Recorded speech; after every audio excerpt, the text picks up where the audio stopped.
नमस्कार, ESPN 9 news आप देख रहे हैं। आपके साथ मैं हूं अक्षय अग्रवाल। स्वागत है तमाम दर्शकों का इस खास पेशकश में।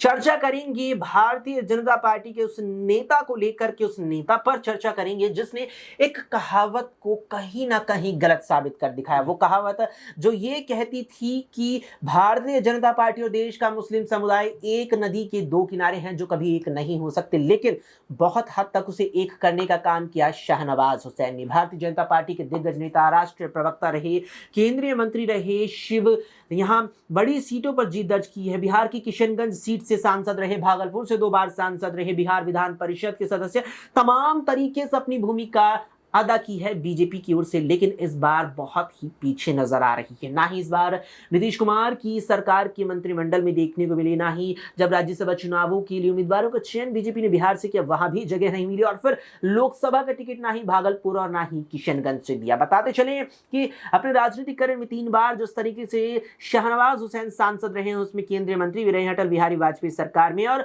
बिहार की किशनगंज सीट पर बीजेपी एक ही बार जीत पाई है और वो जीत भी शाहनवाज हुसैन के सरबली थी। ऐसे में अब बातें निकल कर आ रही हैं कि शाहनवाज हुसैन बीजेपी के द्वारा उनको लेकर रखे गए इस रुख से कड़े नाराज हैं और पार्टी छोड़कर कांग्रेस का दामन थाम सकते हैं।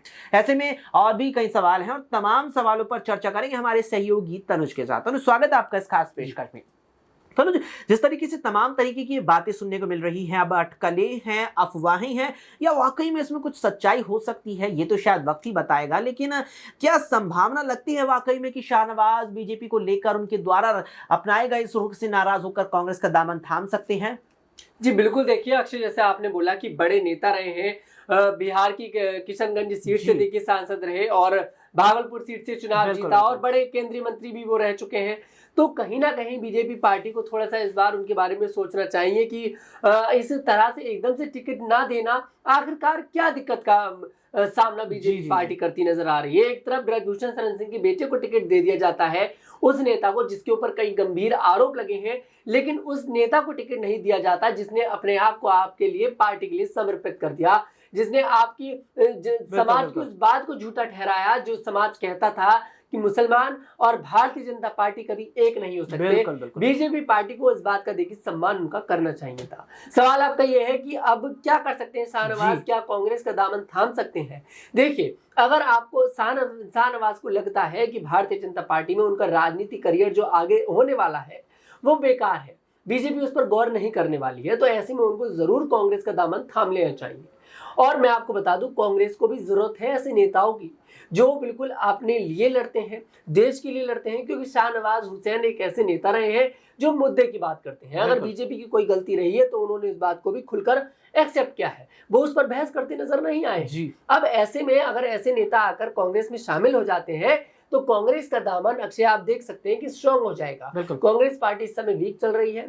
शाहनवाज हुसैन को अगर ऑफर मिलता है कांग्रेस में शामिल होने का तो शाहनवाज हुसैन को उनका हाथ थाम लेना चाहिए, क्योंकि बीजेपी पार्टी ने उनका टिकट वैसे भी काट दिया है।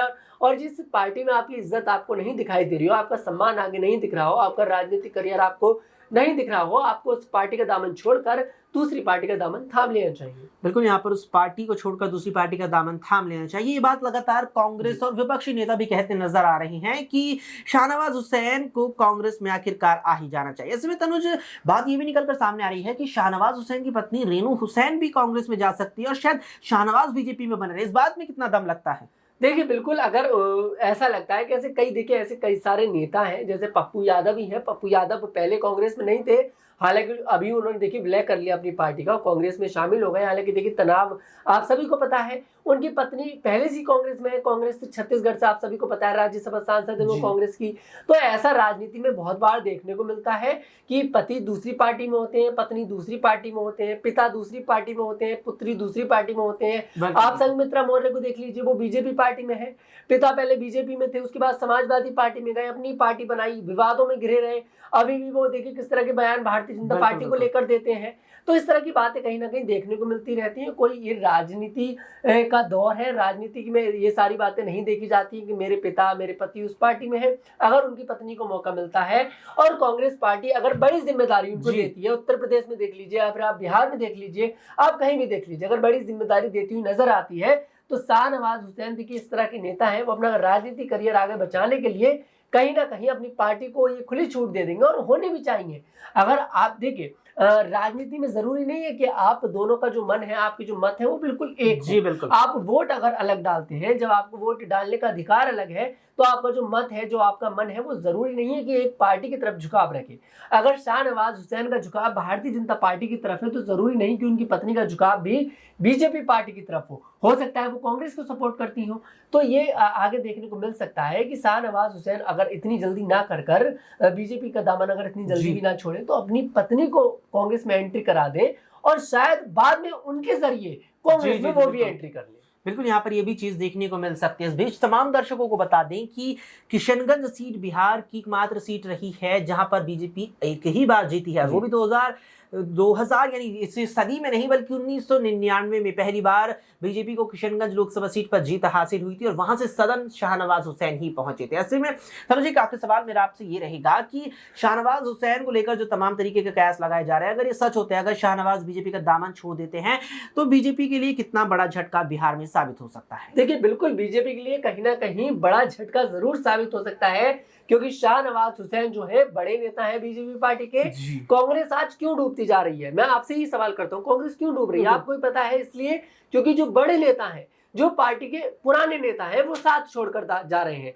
आप मध्य प्रदेश में देखिए, ज्योतिरादित्य सिंधिया ने साथ छोड़ दिया, बड़े नेता थे। आप दिल्ली की बात कर लीजिए, अरविंदर सिंह लवली जी साथ छोड़ देते हैं, ठीक है। आप उनकी बात करिए, कली कोऑर्डिनेटर, जो मीडिया कोऑर्डिनेटर रेखा जी, उन्होंने साथ छोड़ा। तो कांग्रेस का डूबने का कारण ही सिर्फ ये है कि बड़े नेता और पुराने नेताओं ने साथ छोड़ा। अब अगर ऐसे में शाहनवाज हुसैन बीजेपी पार्टी का साथ छोड़ते हैं, तो बीजेपी पार्टी को जरूर नुकसान हो सकता है। मैं आपको बता दूं, बीजेपी पार्टी इस समय थोड़ा सा गलत राह पर चल रही है। वो दूसरी पार्टियों के नेताओं को शामिल करने में लगी पड़ी है। अच्छी बात है, आपको अपनी पार्टी स्ट्रॉन्ग करनी चाहिए, उसमें कोई दो राय नहीं है। लेकिन आप उन नेताओं को ना भूलें जिन्होंने आपको ऐसी सीटों से जीत दर्ज कराई जहां से आपने कभी जीत दर्ज नहीं करी। अगर आप उनके उस योगदान को भूल जाते हैं, उनके उस सम्मान को भूल जाते हैं, तो आप गलत करते हैं, और आपको इसका जो खामियाजा है वो अभी नहीं तो कुछ समय बाद भुगतना पड़ेगा, लेकिन भुगतना जरूर पड़ेगा अक्षय। बिल्कुल, यहाँ पर भुगतना पड़ सकता है, क्योंकि जिस तरीके से शाहनवाज हुसैन को लेकर के ये रुख बीजेपी के द्वारा अख्तियार किया गया, ये कहीं ना कहीं चिंता का विषय खुद भारतीय जनता पार्टी के लिए बन सकता है। क्योंकि देखने को मिला था इस साल जिस तरीके से 28 जनवरी को नीतीश कुमार ने महागठबंधन इंडिया गठबंधन छोड़कर एनडीए गठबंधन में वापसी की थी और 9वीं बार बिहार के मुख्यमंत्री के तौर पर शपथ ली थी, तो एनडीए की सरकार बनी थी। और उस दौरान तमाम तरीके से कयास लगाए जा रहे थे कि एनडीए की इस सरकार के मंत्रिमंडल में शाहनवाज हुसैन को शामिल किया जा सकता है, लेकिन वहां उन्हें मौका नहीं दिया गया। उसके बाद संभावनाएं थी बिहार विधान परिषद में भेजे जाने की, जो पहले भी भेजे जा चुके, लेकिन वहां पर भी मौका नहीं मिला। और फिर लोकसभा चुनावों से पहले आया राज्यसभा का चुनाव, जहां बीजेपी ने एक बार फिर कहीं ना कहीं यहां नजरअंदाज शाहनवाज हुसैन को किया, और आखिर में लोकसभा चुनावों पर भी। बता दें कि भागलपुर से जहां 2 बार वो चुनाव जीते हैं, वहां से वर्तमान में अजय मंडल सांसद हैं और वे ही प्रत्याशी भी बने हैं। अब यहां ये चीज देखने वाली रहेगी कि लोकसभा चुनावों के बाद क्या शाहनवाज हुसैन पत्नी की तरह कांग्रेस का रुख करते नजर आएंगे, या फिर बीजेपी के लिए बने रहेंगे और बीजेपी के लिए ही कार्यकर्ता के तौर पर काम करते दिखेंगे। इस पर आपकी क्या राय है, क्या कुछ प्रतिक्रिया है, कमेंट बॉक्स में कमेंट करके जरूर बताएं। फिलहाल के लिए इतना ही। देश और दुनिया की तमाम खबरों के लिए देखते रहें SPN 9 न्यूज।